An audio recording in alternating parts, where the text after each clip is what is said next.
Welcome to the Dispatch. You are listening to our primer on Jammu and Kashmir. Episode 47 is about the building the interim government, political reorganization and administrative reform, 1948 to 1949. The formation of the interim government in March 1948 marked a decisive shift in Jammu and Kashmir's political and administrative landscape. The emergency administration had stabilized the valley and supported military operations during the most dangerous phase of the conflict. The new interim government, headed by Sheikh Mohammed Abdullah, signaled the transition from crisis management to structured governance under the framework created by the Instrument of Accession. The decision to form this government arose from the altered balance of authority after accession. Maharaja Hari Singh remained the formal ruler of the state, but his role had diminished significantly.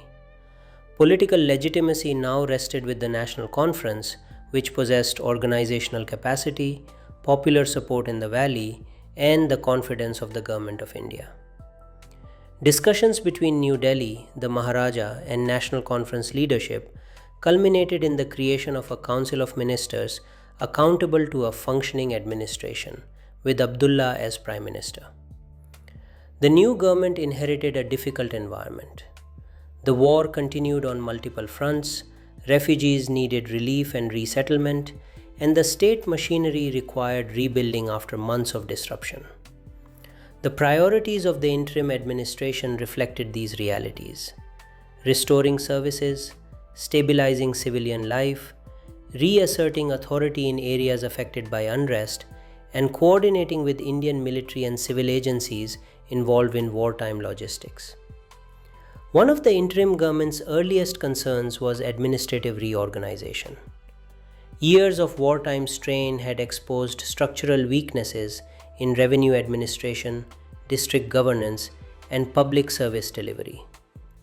Abdullah's government began streamlining district offices, improving coordination between police, civil officials, and military units, and restoring the functioning of hospitals, schools, and key public works. Efforts were made to ensure that relief for displaced families reached the affected districts of Baramulla, Uri, Poonch, and Jammu. Political reorganization also took center stage. The National Conference, now transformed from an opposition movement into the governing authority, sought to widen its administrative reach beyond the valley. Senior leaders traveled across Jammu province and the frontier districts to assess conditions and establish confidence in the new administration. Although regional and communal fault lines persisted, the interim government aimed to demonstrate that its mandate extended to the entire state, not only to Kashmir. The interim period also marked the beginning of policy-oriented reform. While full-scale structural changes would follow later, early initiatives focused on land revenue relief, the regulation of essential commodities, and the strengthening of local governance institutions. Discussions began on reforms in land ownership and tenancy, reflecting long-standing National Conference commitments. These debates would culminate in major land reforms in the years ahead, but their origins lay in the interim period's early policy deliberations.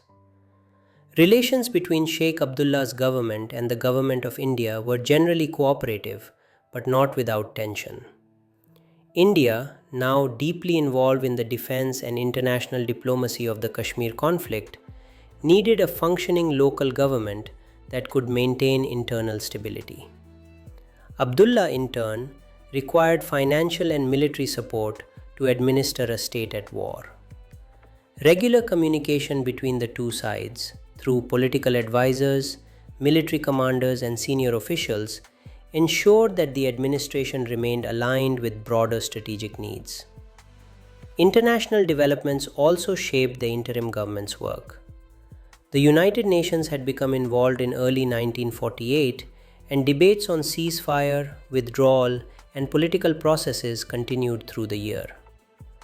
Abdullah's administration had to provide information to Indian representatives, coordinate inquiries, and prepare documentation for international scrutiny.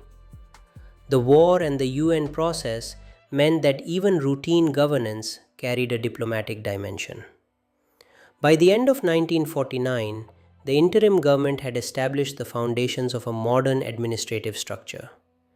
It restored order after months of conflict, began to reorganize public institutions, asserted civil authority alongside wartime military operations, and provided a framework for the political and constitutional changes that would follow with the coming of the Indian Constitution in 1950 and the adoption of Jammu and Kashmir's own constitution later in the decade. This period remains crucial for understanding how a princely state under attack transitioned into a functioning political entity aligned with a democratic federal union. It was a time of rebuilding and reorientation, when administrative necessity, political leadership, and national responsibility converged to shape the state's post 1947 trajectory. Thanks for watching this episode of Primer on Jammu and Kashmir. Here is a quick note from the editors of the Dispatch. While dealing with historical events, we are conscious of the fact that history has no single view. In places like Jammu and Kashmir, this can be more complicated. While explaining the events of history through this primer, we are taking the best possible care to be objective and to offer context wherever views differ starkly. We welcome you to write to us and enrich the knowledge base on Jammu and Kashmir.